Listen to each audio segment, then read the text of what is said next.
pemirsa, apa kabar? Tentunya Anda berjumpa bersama kami dalam acara yang selalu akan memberikan inspirasi maupun wawasan baru untuk Anda, yaitu Suara Parlemen bersama saya Yusra Hayanti dan rekan saya. Saya Widhi Nugroho. Iya, kalaupun misalnya hari ini nih ya, tepat tanggal 7 September tahun 2020, awal September. Sebenarnya kalau misalnya kan juga ada beberapa musisi ya, atau ada musisi yang bikin lagu September ceria gitu, katanya gitu ya. Tapi untuk tahun 2020 Septembernya kurang ceria. Kenapa September ini nggak ceria? Pandemi. Oh, pandemi. Maksudnya itu. September ceria jadi tidak menggambarkan bahwa September ini ceria karena lagi pandemi, mungkin kamu akan bicara begitu. Itu dan sudah masuk pada akhir tahun. Biasanya nih ya kalau bulan September begini kita tuh sudah merencanakan nanti akhir tahun mau liburan kemana. Ya, mungkin hak-hak bahagia kita mungkin agak sedikit berkurang ya bicara. Hak bahagia? Iya, jadi ada satu momentum yang seharusnya kita bisa lakukan di akhir tahun, tapi kan dengan posisi seperti ini mungkin ya agak tertunda sedikit. Iya, ya kan? Iya juga sih ya. Ya, tapi walaupun misalnya masa pandemi pemirsa kita belum tahu sampai kapan, tapi kita harus bersabar. Ingat, kita itu harus saling menjaga. Kita itu harus terus-terusan jangan sampai lupa ataupun bosan untuk mengingatkan sesama bahwa harus tetap menjaga jarak, menggunakan masker, dan setidaknya rajin mencuci tangan untuk menghindari yang namanya penularan maupun penyebaran COVID yang saat ini makin tinggi, bahaya banget. Luar biasa. Bahkan Presiden juga sudah memberikan instruksi yang lebih keras lagi ya terkait sekarang tidak hanya ekonomi yang menjadi terdepan penanganan COVID ini atau dalam posisi seperti ini, tapi justru kesehatan yang lebih diutamakan. Ini penting sekali karena memang jumlahnya semakin hari semakin terus bertambah. Dan sangat banyak. Dan tentunya juga pada hari ini di Suara Parlemen edisi saat ini pemirsa, kami akan membuka acara ini dengan beberapa headline media online yang terbit hingga saat ini. Untuk itu kami segera masuk dalam headline media online.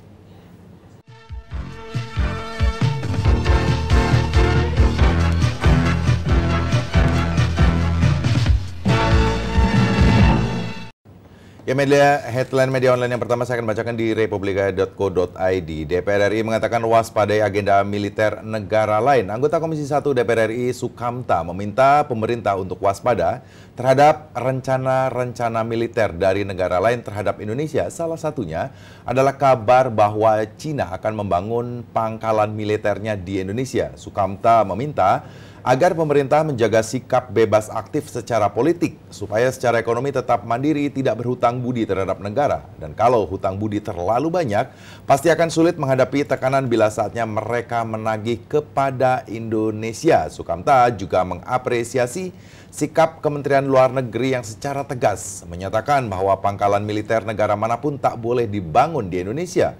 Pemerintah harus terus konsisten agar tak condong terhadap tekanan negara-negara besar. Setuju, kalaupun misalnya masa Indonesia sih dijadikan yang namanya pangkalan militer dari negara lain, ya jangan sampai dong pada saat misalnya memang ada celah untuk memberikan sebuah keputusan ataupun kebijakan bahwa Indonesia bisa dijadikan salah satu pangkalan militer negara lain, ini juga bisa membuat juga nanti ke depannya ada masalah besar ataupun misalnya saja negara lain juga bisa ingin merebut kekuasaan di negara kita, ya kan? Memang tidak hanya di pemerintah, tapi dari DPR RI, misalnya Pak Dasko kemarin juga sudah mengatakan bahwa memang Indonesia tidak akan memberikan izin terkait dengan adanya rencana atau berita akan dibangunnya pangkalan militer dari Cina. Gak boleh. Tapi Pak Dasko mengatakan bahwa sebenarnya tidak hanya Cina, semua negara-negara besar memang menginginkan untuk membangun. Amerika juga sudah mulai melirik katanya.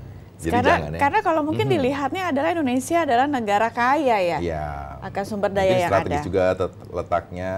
Tapi mungkin kalau kita bicara masalah bagaimana arah politik Indonesia di dunia adalah bebas aktif, ini penting sekali bahwa Indonesia tidak bisa memberikan satu izin pun kepada negara-negara lainnya. Betul.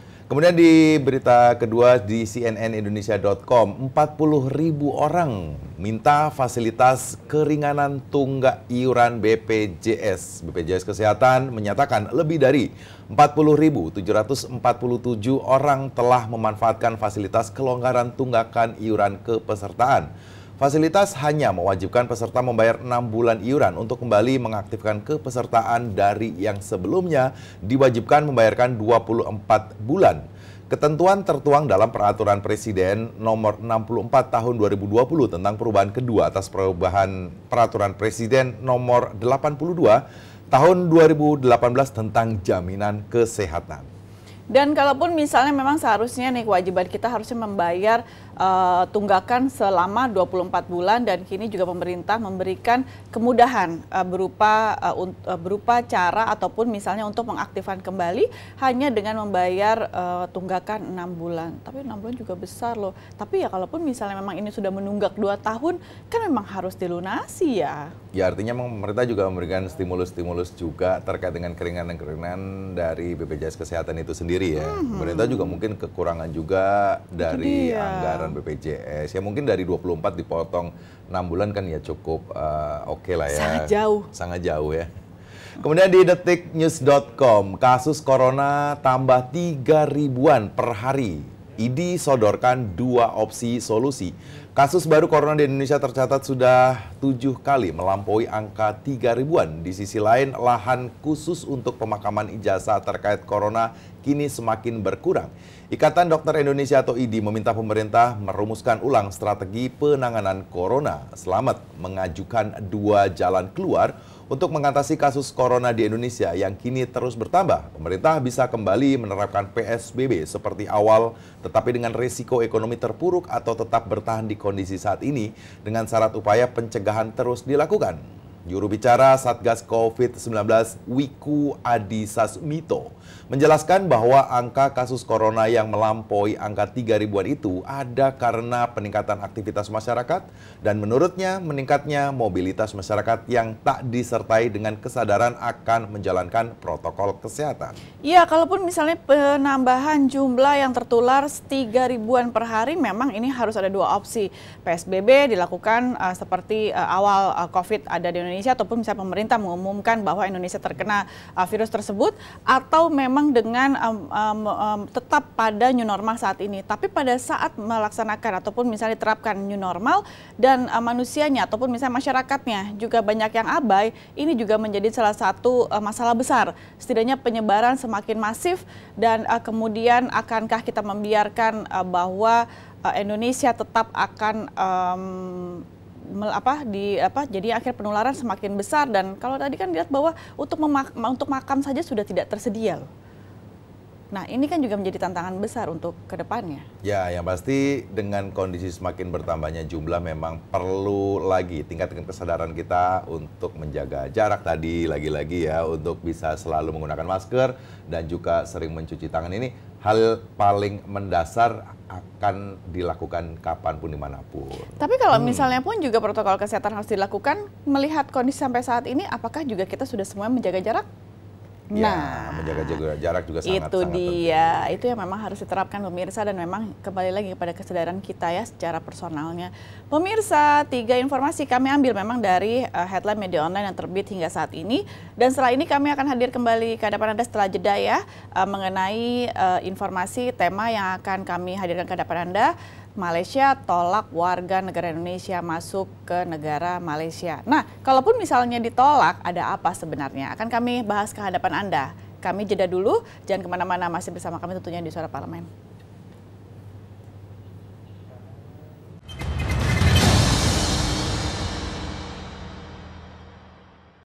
Komisi 9 DPR RI meminta pemerintah tetap memperhatikan keberadaan penyakit lain selain COVID-19, karena masih banyak masyarakat yang mengalami beraneka macam masalah kesehatan. Ditemui di ruang rapat paripurna Gedung Nusantara 2 DPR Senayan, Jakarta, anggota Komisi 9 DPR RI, Ripka Ciptaning menyampaikan Komisi 9 DPR RI menerima banyak aduan dari sejumlah komunitas masyarakat cuci darah yang ditolak oleh sejumlah rumah sakit karena rumah sakit fokus menangani pasien COVID-19. Ripka berharap pemerintah dapat lebih bijaksana dalam penanganan pandemi COVID-19, serta memberi perhatian terhadap penanganan penyakit lain dan perlu ada perubahan kebijakan pemerintah. Artinya kita harus optimis bahwa menyikapi COVID ini seperti kita menyikapi penyakit yang lain. Kalau kita parnonya lebih ke depan, akhirnya kita mengabaikan penyakit yang lain. Menyikapinya seperti kita menyikapi satu penyakit yang lain, ya menjaga diri, meningkatkan imunitas kita, tetap menjaga kebersihan. Ripka menilai sosialisasi Gerakan Masyarakat Hidup Sehat atau GERMAS oleh pemerintah kepada masyarakat saat ini sudah baik. Ripka mendorong pemerintah terus menggalakkan pentingnya menjaga kesehatan di era new normal seperti saat ini, karena kita harus hidup berdampingan dengan virus corona. Sebetulnya semua penyakit harus diperlakukan hal yang sama ya. Tidak boleh ada diskriminasi penyakit, mengistimewakan satu penyakit yang lain. Artinya ini kan semua anggaran tersedot untuk masalah COVID, sampai lupa menganggarkan anggaran yang lain. Oki Zulindra dan Temi, TVR Parlemen, melaporkan.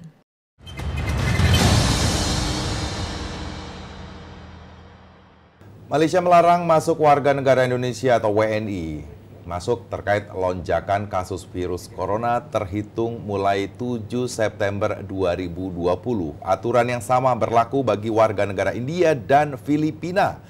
Malaysia melarang masuk warga negara Indonesia masuk terkait lonjakan virus corona.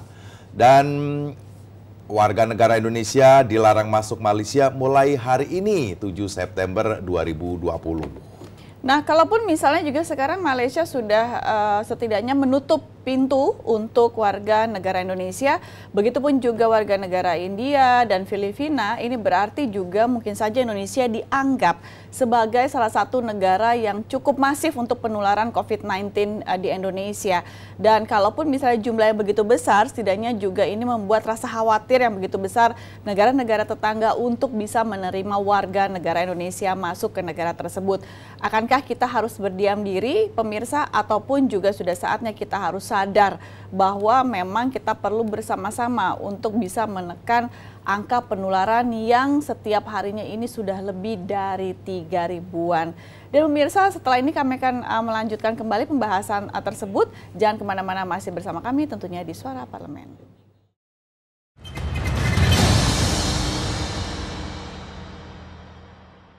Anggota DPR RI mengkritisi temuan ICW terkait dana sekitar 90 miliar rupiah untuk influencer. Untuk itu DPR mendesak pemerintah lebih transparan dalam menggunakan dana tersebut dan membahasnya dengan DPR terlebih dahulu. Ditemui usai menghadiri rapat paripurna di Gedung Nusantara 2 DPR RI Senayan, Jakarta, anggota Komisi 7 DPR RI Sartono mengatakan pemerintah sudah mempunyai instrumen untuk menyebarluaskan program kerjanya, baik di tingkat pusat, provinsi, maupun kabupaten kota. Untuk itu Sartono meminta kejelasan mekanisme dalam penunjukan influencer. Saya pertanyakan juga itu apa dana yang begitu banyak dalam situasi seperti ini. Mekanismenya itu bagaimana? Apakah memang sudah dibahas betul di dalam rapat-rapat kerja misalnya dengan mitra ya penggunaan daripada influencer ini, dan juga bagaimana cara penunjukannya? Sementara itu, Wakil Ketua Komisi 6 DPR RI, Martin Manurung menilai, penggunaan influencer oleh pemerintah dalam mensosialisasikan program-programnya merupakan hal yang wajar, mengingat saat ini adalah era media sosial. Martin mencontohkan di masa Orde Baru, TVRI dan RRI mensosialisasikan program pemerintah dan merupakan hal yang wajar.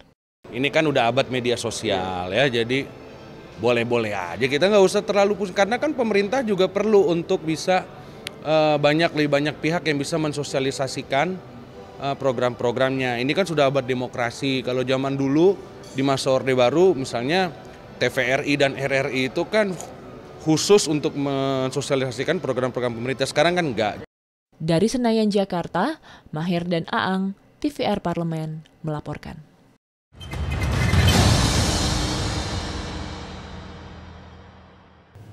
Kondisi warga Indonesia di Malaysia saat ini lebih baik karena pemerintah Malaysia telah menerapkan pemulihan pembatasan pergerakan hingga Desember 2020. Kebijakan yang dikeluarkan memberikan kelonggaran bagi aktivitas ekonomi.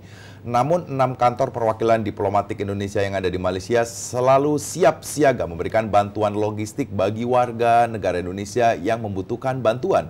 Malaysia merupakan negara tujuan terbesar TKI. Data Migran Care menyebutkan bahwa sekarang terdapat 3,5 juta buruh imigran di negara tersebut. 1,5 juta orang diantaranya berdokumen sementara dan lainnya tidak memiliki dokumen. Direktur Eksekutif Migran Care Wahyu mengatakan bahwa pemerintah Indonesia harus mendorong Malaysia melakukan relaksasi kebijakan keimigrasian Dan pakar hukum internasional Hikmahanto Juwana meminta pemerintah Indonesia memastikan larangan yang dikeluarkan Malaysia apakah berlaku secara jangka panjang dan juga berdampak pada seluruh perjalanan bisnis dari Indonesia ke Malaysia. Dan kalaupun misalnya mungkin untuk kita semua ya pemirsa ya, di saat ini tingkat ataupun misalnya di masa pandemi tingkat penularan yang semakin tinggi, kita harus juga mengantisipasi untuk masalah perjalanan-perjalanan ke negara lain ataupun ke luar negeri, ataupun mungkin juga perjalanan yang di dalam negeri tapi menggunakan misalnya transportasi pesawat. Ini juga transportasi udara, dalam hal ini pesawat, ini juga harus dipertimbangkan kembali. Karena memang sudah ada beberapa negara-negara tetangga maupun negara-negara lainnya yang juga sudah menutup pintu untuk masuknya warga negara Indonesia ke negara-negara tersebut. Itu berarti bahwa memang tingkat kekhawatiran dari jumlah setiap harinya yang terpapar dari virus ini sudah semakin banyak di Indonesia. Nah, kita sebagai masyarakat akankah lebih bangga ataupun misalnya juga akan membiarkan bahwa nanti penularan setiap harinya lebih dari 3.000 orang ataupun tingkat kematian yang cukup tinggi yang memang terjadi saat ini di beberapa daerah. Setidaknya kita terus akan menjaga yang namanya protokol kesehatan untuk bisa selalu dipergunakan setiap harinya di saat keluar rumah ataupun juga bisa jadi di dalam rumah, dikarenakan kalaupun misalnya kita punya aktivitas di luar rumah juga masih bisa potensi untuk membawa virus ke rumah ataupun kepada keluarga ataupun kepada lingkungan sekitar. Ini yang kita harapkan bersama. Selalu menjaga jarak, menggunakan masker, dan selalu mencuci tangan untuk menjaga kesehatan baik diri sendiri begitupun juga untuk orang lain. Dengan demikian Suara Parlemen edisi hari ini telah usai. Saya Yusri Hayanti. Saya Medi Nugroho. Beserta juga rekan-rekan kami yang bertugas pada saat ini mengucapkan terima kasih atas perhatian Anda dan sampai jumpa.